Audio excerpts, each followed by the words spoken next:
গোলটা খুব সিম্পল, এমন একটা ব্যবসা আমার দাঁড় করাইতে হবে যেই ব্যবসাটা আগামী 11 মাসের মধ্যে প্রত্যেক মাসে $1000 পর্যন্ত আয় করতে পারবে। দুইটা রুল আমার ফলো করতে হবে। রুল নাম্বার 1, এটা পুরোপুরি একটা ডিজিটাল বিজনেস হবে। আমরা একটা ওয়েবসাইট বানাবো ঘরে বসে, ঘরের থেকে এক পাও বাইরে যেতে হবে না। ইনফ্যাক্ট আমি এখন যেখানে বসে আছি এই জায়গাটার থেকে আমার কোথাও নড়তে হবে না $1000 পার মান্থ পর্যন্ত পৌঁছাতে। এবং রুল নাম্বার 2 হলো এই জিনিসটা আমার 11 মাসের মধ্যে করতে হবে। 2024 শেষ হওয়ার আগে আমি প্রত্যেক মাসে $1000 পর্যন্ত আয় করতে চাই এই প্রজেক্টটা থেকে। প্রশ্ন হলো এই জিনিস আমি করতে পারবো নাকি? টু বি অনেস্ট, সত্যি কথা হলো আমি ঠিক জানি না, বাট আমি এটা বলতে পারি আমি আগে একবার এই জিনিসটা করেছি 2017-18 সালে। আপনারা যারা আমাকে অনেকদিন ধরে চেনেন আপনারা জানেন 2017-18তে প্যাসিভ জার্নালের ইউটিউব চ্যানেলে পুরো জিনিসটা এখনো দেওয়া আছে। আমি একটা ওয়েবসাইট বানিয়েছিলাম, সেই ওয়েবসাইটটাকে 7 মাসের মধ্যে আমি প্রত্যেক মাসে $700 $600 পার মান্থে নিয়ে গিয়েছিলাম এবং তারপরে সেই ওয়েবসাইটটা আমরা $14,000 বিক্রি করে দিয়েছি। এবং তারপরে আমি আরো অনেকগুলো ওয়েবসাইট বানিয়েছি যেগুলো প্রত্যেকটা আমি $60,000 $70,000 $80,000 বিক্রি করেছি। সো আমি এই জিনিস আগে করেছি মানে এই না যে আমি আবারও করতে পারবো, বাট জেনারেল টেন্ডেন্সি হইলো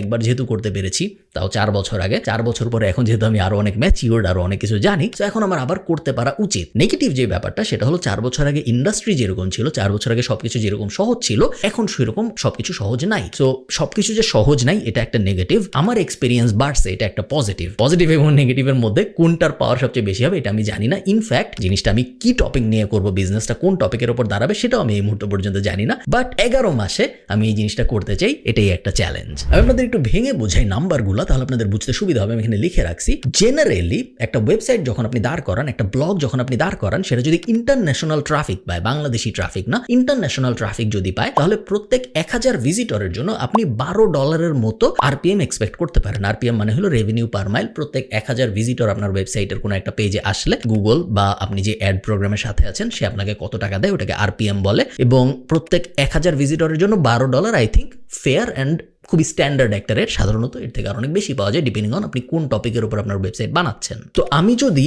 $1000 পার মান্থ আয় করতে চাই আমার ওয়েবসাইট থেকে, এই হিসাবে আমার প্রত্যেক মাসে 83,000-এর মতো ভিজিটর দরকার আমার ওয়েবসাইটে। 83,000 ভিজিটর যদি আসে, প্রত্যেক 1000 ভিজিটে যদি আমি $12 মতো পাই অন অ্যান অ্যাভারেজ, তাহলে 83,000 ভিজিটর থেকে $1000 মতো $998 মতো আমার ইনকাম হবে। এখন আপনি জিনিসটা আরেকটু ভাগ করে দেখেন, একটা ওয়েবসাইটের ভিতরে তো অনেকগুলো পেজ থাকে। 83,000 ভিজিটর যদি আমি পেতে চাই এবং আমার ওয়েবসাইটের ভিতরে যদি 100টা আর্টিকেল থাকে, তাহলে প্রত্যেকটা আর্টিকেলে আমার 830টার মতো ভিজিটর দরকার প্রত্যেক মাসে। প্রত্যেকটা আর্টিকেল আনফরচুনেটলি একটা ওয়েবসাইটের একই রকম জনপ্রিয় হয় না। কিছু আর্টিকেল অনেক জনপ্রিয় হয়, কিছু আর্টিকেল দেখা যায় কেউই পড়তে আসে না। তো 100 আর্টিকেল দিয়ে 83,000 ভিজিটর পাওয়াটা খুবই রিস্কি একটা বেট এবং হওয়ার চান্স অনেক কম। আমরা এটা ডাবল করে ফেলবো, আমরা 200 আর্টিকেল দিয়ে 83,000 ভিজিটর পাওয়ার চেষ্টা করবো, বা অন অ্যান অ্যাভারেজ আমাদের প্রত্যেকটা আর্টিকেল আমরা 400-র মতো ভিজিটর এক্সপেক্ট করবো পার মান্থে। আমি যদি আপনাদের স্টেপগুলো একটু ভেঙে বলি আপনাদের বুঝতে সুবিধা হবে পুরো বিজনেসের জার্নিটা কিরকম হবে। 1 নম্বর স্টেপ হলো আমার একটা টপিক সিলেক্ট করতে হবে, যেই টপিকের উপর আমি আমার ব্লগ ওয়েবসাইট বানাবো।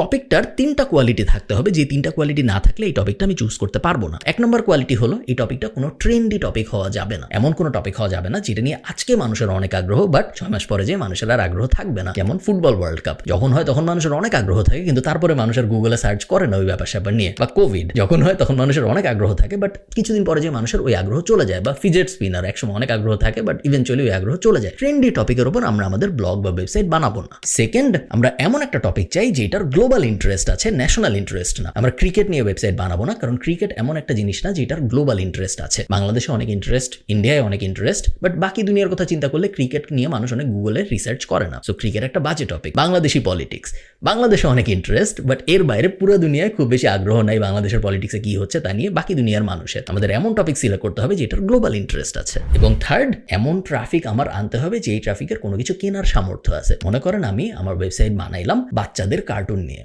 তাহলে ওই ওয়েবসাইট পড়তে আসবে, ওয়েবসাইটের ভিতরে যে ব্লগগুলো পাবলিশ হবে সেই ব্লগগুলো পড়তে আসবে বাচ্চা কাচ্চাদের পারচেস পাওয়ার খুব কম। বাচ্চা কাচ্চারা চাইলেই অনেক কিছু কিনতে পারে না। সো হয়তো আমার 83,000 ভিজিটর হয়ে যাবে, বাট চান্স একটু কম যে ওই 83,000 ভিজিটরকে আমি কোনো একটা কিছু বেচতে পারবো যখন আমি কোনো একটা কিছু বেচতে চাবো। সো এটা মনে হয় খুব একটা ভালো টপিক না। এই 3টা ক্রাইটেরিয়ার উপর ভিত্তি করে আমি আমার ব্লগের টপিক সিলেক্ট করবো। স্টেপ 2, সবচেয়ে সহজ স্টেপ, সেটা হলো ক্রিয়েটিং দ্য ব্লগ। খুবই সহজ কাজ, একদম ডাল ভাত পদ্ধতিতে আমরা একটা ওয়ার্ডপ্রেস ওয়েবসাইট বানাবো। ওয়েবসাইট বানানো খুব একটা জটিল কোনো ব্যাপার না, এবং যে কেউ আমার ধারণা 2-3 ঘন্টা সময় দিলে একটা সুন্দর ওয়েবসাইট বানায় ফেলতে পারে, যদি সে নিজে বানাইতে চায়। আমার মনে হয় না সবার নিজের ওয়েবসাইট বানানো উচিত, বাট যদি কেউ বানাইতে চায় সে বানাইতে পারে। এটার জন্য খুব সুন্দর একটা অ্যানালজি আছে, সেটা হলো আপনার কি মনে হয় যদি জেফ বেজোস অ্যামাজনের প্রত্যেকটা ডেলিভারি দিত, তাইলে কি অ্যামাজন আরো বড় কোম্পানি হইতো? উত্তর হলো হতো না, কারণ জেফ বেজোসের টাইম প্রত্যেকটা প্রোডাক্ট ডেলিভারি দেওয়ার থেকে আর অনেক ইম্পর্টেন্ট কাজে ব্যয় করতে হয়। সে যদি ওই ইম্পর্টেন্ট কাজ বাদ দিয়ে প্রত্যেকটা অর্ডার ডেলিভারি দেওয়ায় নিজের সময় ব্যয় করতো, তাহলে অ্যামাজন এত বড় কোম্পানি হইতে পারতো না। কাট টু, আপনার নিজেরই কি আপনার ওয়েবসাইটের জন্য লোগো বানানো উচিত? আপনার নিজেরই কি আপনার নিজের ওয়েবসাইট বানানো উচিত? না। জেফ বেজোসের সাথে নিজেকে একটু কম্পেয়ার করেন। আপনার বড় পিকচারের দিকে তাকাইতে হবে, বড় ইন্ডাস্ট্রির দিকে তাকাইতে হবে, এবং কিভাবে আমি আমার ওই গোলটা অ্যাচিভ করবো ওটার দিকে তাকাইতে হবে। লোগো বানানো, ওয়েবসাইট বানানো, হ্যান ত্যান, এগুলো আমরা আউটসোর্স করার চেষ্টা করবো বেশিরভাগ সময় যখন possible. Third step, writing the content. যেহেতু আমরা একটা ব্লগ বানাচ্ছি, একটা ইংলিশ ব্লগ বানাচ্ছি, সো আমাদের অনেক কন্টেন্ট লাগবে। যদি কন্টেন্ট আমরা নিজেরা লিখতে পারি, সেই ক্ষেত্রে আমাদের অনেক খরচ বেঁচে যাবে। আমরা এআই ব্যবহার করবো না কন্টেন্ট লেখার জন্য, কারণ এআই এর কন্টেন্ট ভালো কন্টেন্ট হয় না, হিউম্যান কন্টেন্ট হয় না। হিউম্যান কন্টেন্ট মানে হলো এই কন্টেন্টের ভিতরে ইনফরমেশনের সাথে সাথে ইমোশনও থাকে, যেটা এআই কন্টেন্টের ভিতরে থাকে না আনফরচুনেটলি। এই কারণে আমাদের এই প্রজেক্টে, 11 মাসের প্রজেক্টে, আমরা কোনো এআই কন্টেন্ট ব্যবহার করবো না, আমরা হিউম্যান কন্টেন্ট ব্যবহার করবো। আমি নিজে লিখবো আমাদের কন্টেন্টগুলো। আপনাদের ক্ষেত্রে আপনারা যারা আমাকে ফলো করবেন এই প্রজেক্টে, নিজেরাও লিখতে পারেন। নিজেরা যদি না লেখেন, আমি কিছু স্ট্র্যাটেজি শেয়ার করবো, যেখানে আপনি অন্য কারোর সাথে কোলাবোরেশনও করতে পারেন, এবং কোনো জায়গা থেকে আপনি যদি কন্টেন্ট রাইটার হায়ার করতে চান, কিভাবে হায়ার করতে হবে, তাদের কি ক্রাইটেরিয়া দিতে হবে, সেগুলো আমি আপনাদের শিখাই দিব। Fourth stage, marketing. কন্টেন্ট দেওয়া হয়ে গেছে, আমাদের ওয়েবসাইট লাইভ হয়ে গেছে, এখন ওয়েবসাইটে তো মানুষ আসতে হবে। মানুষকে কিভাবে আনবো? মার্কেটিং এর মাধ্যমে। এবং মার্কেটিং এর জন্য আমাদের যে প্রাইমারি মেথডটা আমরা ইউজ করবো সেটা হলো এসইও। এসইও আপনারা যারা জানেন না কি, এসইও মানে হলো সার্চ ইঞ্জিন অপটিমাইজেশন। গুগলে কোনো কিছু লিখে সার্চ দিলে গুগলের প্রথম পেজে কোন রেজাল্ট আসবে, এটা ইনফ্লুয়েন্স করার যে পদ্ধতি, কোন রেজাল্ট গুগলের প্রথম পেজে আসবে, কোন রেজাল্ট উপরে আসবে, তারপরে কোন রেজাল্ট আসবে, এই পুরো ব্যাপারটাকে বলা হয় এসইও। এবং এই পুরো জার্নিতে আমরা এসইওর একদম আগা থেকে শুরু করে মাথা পর্যন্ত, এ থেকে শুরু করে জেড পর্যন্ত পুরো ব্যাপারটা শিখে যাব। কারণ আমরা আমাদের নিজেদের যে ব্লগ পোস্টগুলো আমরা লিখবো, সেগুলাকেই গুগলের প্রথম পেজে আনবো এসইও করে। সো একদম প্র্যাকটিক্যালি আমরা পুরো জিনিসটা করব। শুধু যে এসইও করবো তা না, ডিপেন্ডিং অন দ্য সিচুয়েশন, কিরকম প্রজেক্ট আমরা শুরু করতেছি, যেহেতু আমি এই মুহূর্তে জানি না কিরকম প্রজেক্ট, কি ওয়েবসাইট হবে, কোন টপিকের উপরে হবে, এগুলো যেহেতু এখন আমি জানি না, তো এই মুহূর্তে আমি বলতে পারতেছি না। বাট হয়তো আমরা একটু পেইড অ্যাডও টাচ করতে পারি। সেটা হতে পারে ফেসবুক অ্যাড, সেটা হতে পারে গুগল অ্যাড, সেটা হতে পারে টুইটার অ্যাড, অথবা পিন্টারেস্ট অ্যাড, অথবা রেডিট অ্যাড। এই পাঁচটার যে কোনো একটা, বা ইন আ কম্বিনেশন, যে কোনো কম্বিনেশনের মধ্যে হতে পারে। এই মুহূর্তে আমি জানি না, তার কারণ আমাদের স্টেপ বাই স্টেপ যাইতে হবে। এখনো যেহেতু আমি কোন টপিকের উপর আমরা ব্লগ বানাবো এটাই জানি না। সো ওই ব্লগে যখন আর্টিকেল পাবলিশ করা হবে, সেই আর্টিকেলের উপর যখন মার্কেটিং শুরু হবে, সেই মার্কেটিংয়ে কোন স্ট্র্যাটেজি ইউজ করা হবে, এটা তো আমরা এই মুহূর্তে ফিগার আউট করতে পারবো না। ওটা আমরা হয়তো মান্থ 4 বা মান্থ 5-এ যেয়ে ফিগার আউট করা শুরু করবো। লাস্ট স্টেপ, যখন আমাদের ওয়েবসাইটে ভিজিটর আসা শুরু হবে, 500, 1000, 2000, 5000 মানুষ প্রত্যেক মাসে আসা শুরু হবে, তখন আমরা মনিটাইজেশন শুরু করবো। মনিটাইজেশনের 3টা উপায় আছে ইউনিভার্সাল। 1 নম্বর উপায় হলো এফিলিয়েট মার্কেটিং। আমাদের ওয়েবসাইট থেকে আমরা অ্যামাজন অ্যাফিলিয়েট মার্কেটিং, অন্যান্য বিভিন্ন অ্যাফিলিয়েট মার্কেটিং এর মাধ্যমে আয় করার চেষ্টা করব। 2 নম্বর হলো অ্যাডস, যেটা আমি আপনাদের শুরুতে বলেছিলাম। 83,000 ভিজিটর যদি আমাদের ওয়েবসাইটে আসে, প্রত্যেকটা আরপিএম যদি $12 করে পাই, প্রত্যেক 1000 ভিজিটরের জন্য যে $12 পাচ্ছি, ওই পুরো ব্যাপারটাই হচ্ছে অ্যাড থেকে। সো অ্যাড থেকে ইনকাম, সেকেন্ড উপায়। এবং থার্ড উপায় হলো আমার যে ভিজিটর, আমার যে ওয়েবসাইটের ট্রাফিক, তাকে কোনো একটা কিছু বিক্রি করার চেষ্টা করা, কোনো একটা প্রোডাক্ট বা কোনো একটা সার্ভিস বিক্রি করার চেষ্টা করা। এটা হলো থার্ড স্ট্র্যাটেজি। ইউনিভার্সালি একটা ওয়েবসাইটের থেকে আয় করা যায়, এই 3টার বাইরে আসলে আর কোনো উপায় নেই একটা ওয়েবসাইটের থেকে আয় করার। সেই 3টা উপায় আমরা ইউটিলাইজ করবো, বাট প্রাইমারিলি 2টা উপায় আমরা ব্যবহার করার চেষ্টা করবো। সেটা হলো অ্যাফিলিয়েট মার্কেটিং এবং অ্যাড বসানো। কারণ প্রোডাক্ট বা সার্ভিস বানায় বিক্রি করার চেষ্টা করাটা বেশিরভাগ বাংলাদেশি মানুষের জন্য অনেক কঠিন একটা কাজ। এই সব কিছু যদি আমরা ঠিকঠাক মতো করতে পারি, তাহলে আজকের থেকে 11 মাসের মধ্যে আমাদের এরকম একটা প্রজেক্ট থাকা উচিত, যেই প্রজেক্টটা থেকে আমাদের প্রত্যেক মাসে $1000 করে আয় হবে। এই পুরো জিনিস আমি করবো লাইভ।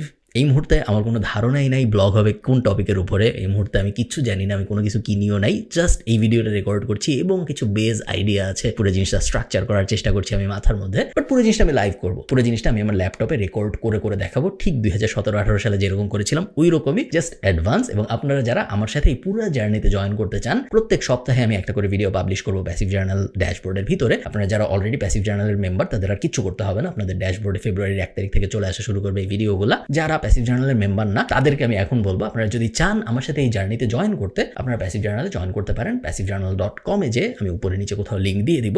মেইন যে সুবিধাটা হবে সেটা হলো সবকিছু যদি ঠিকঠাক মতো হয়, আপনাদের সবকটা সিনারিও বলে দিচ্ছি এখানে। এমন না যে আমি আপনাদের এমন কিছু বলার চেষ্টা করতেছি যেটা খুব অসাধারণ একটা ড্রিম। আইডিয়াল সিনারিও 11 মাস পরে আপনার এমন একটা বিজনেস থাকবে যেটা প্রত্যেক মাসে $1000 আয় করবে, বা এর থেকে বেশিও করবে। $500 আয় করলে কি খুব খারাপ না? $500 আয় করলে অনেক ভালো। বাট আমাদের গোল হলো প্রত্যেক মাসে $1000 রিচ করা উইদিন 11 মাস। এটা হলো আইডিয়াল। নন আইডিয়াল সিনারিও, আপনার ওয়েবসাইটটার থেকে প্রত্যেক মাসে $1000 আসতেছে না, আপনার ওয়েবসাইটটা থেকে প্রত্যেক মাসে $100-200 আসতেছে। বাট পুরো প্রসেস করতে যে আপনি ওয়েবসাইট বানানো শিখে গিয়েছেন, আপনি এসইও শিখে গিয়েছেন, আপনি কয়েকটা পেইড অ্যাড স্ট্র্যাটেজি শিখে গিয়েছেন, এছাড়াও আপনি পুরো একটা বিজনেস ম্যানেজ করার, বিজনেসের মনিটাইজেশন স্ট্র্যাটেজি ম্যানেজ করার, বিভিন্ন বিভিন্ন টুল হাবি জাবি অনেক কিছু শিখে গিয়েছেন in the process of making the website. তো এটা একটা ডিরেক্ট মনিটারি বেনিফিট না, বাট লার্নিং এর ক্ষেত্রে বিশাল বড় একটা বেনিফিট, সেটা একটা মাইনর বেনিফিট। এবং থার্ড আউটকাম যেটা আসতে পারে সেটা হলো আপনি কোর্স কিনেছেন, আমি বানানো শুরু করছি ওয়েবসাইট, 9 মাস পরে 10 মাস পরে 11 মাস পরে যে আমি দেখছি আমার ওয়েবসাইট থেকে $1000 প্রত্যেক মাসে আয় হচ্ছে না,